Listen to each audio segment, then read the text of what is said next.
Veikala plauktos glīti rindojas dažādi gardumi stikla burciņās un pudelēs.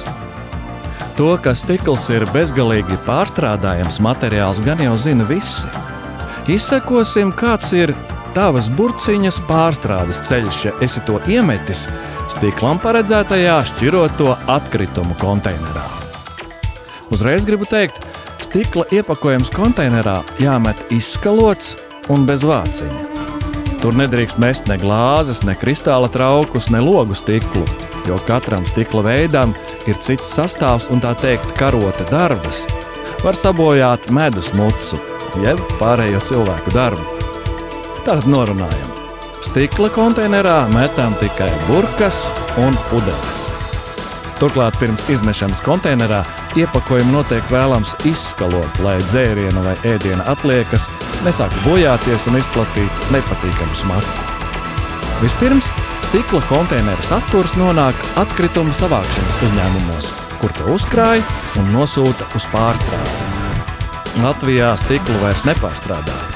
Šeit sašķirotā stikla iepakojums nonāk Lietuvas rūpnīcās, bet daļu ved arī uz Ukrainu.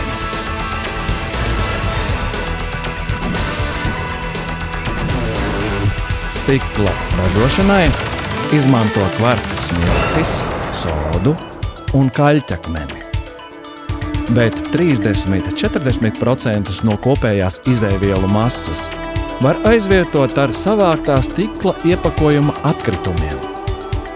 1 tonna stikla iepakojuma ietaupa tonu kvarca smilšu un 250 kg kalcinētās sodas. Īpaši tiek ietaupīti arī enerģijas resursi, jo stikla lausku kausēšanai nav nepieciešama tik augsta temperatūra kā smiltīm.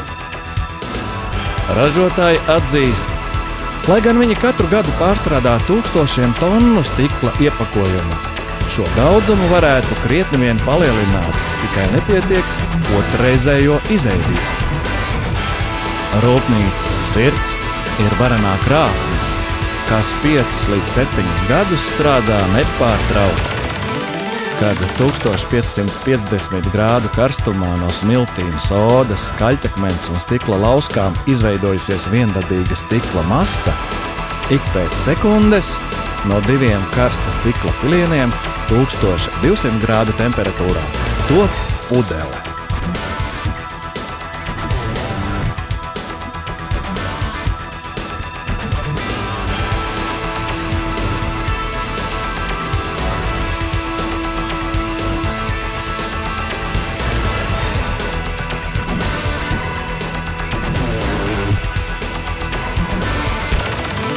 Tad pudeles lēni atdziest, jeb norūdās.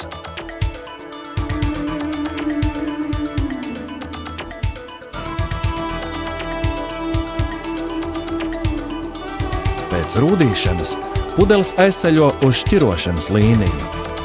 Šeit notiek automātiska kontrole.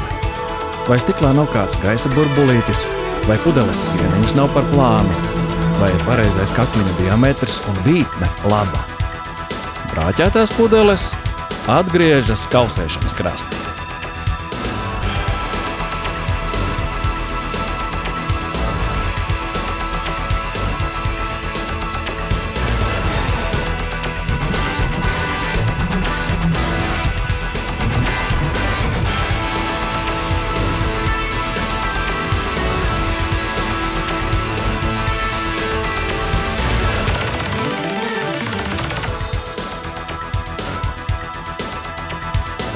Pārbaudītās un atdzisušās pudeles ir sterilas. Tās iesaiņo vakumā un nogādā produktu ražotājiem.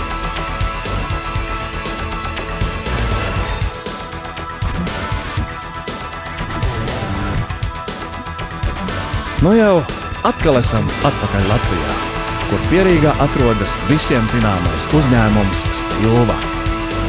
Stikla taru izņem no iepakojuma, un burciņas pa konvejeru dodas pēc pildījuma, ievārījumiem, mērcēm, uzkodām.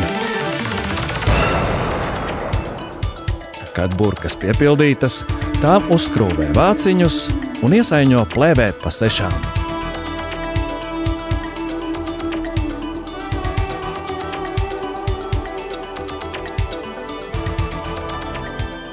veikalā, atliek vien izvēlēties, ko ņemt – Latvijas vai citu zemju ražojumu.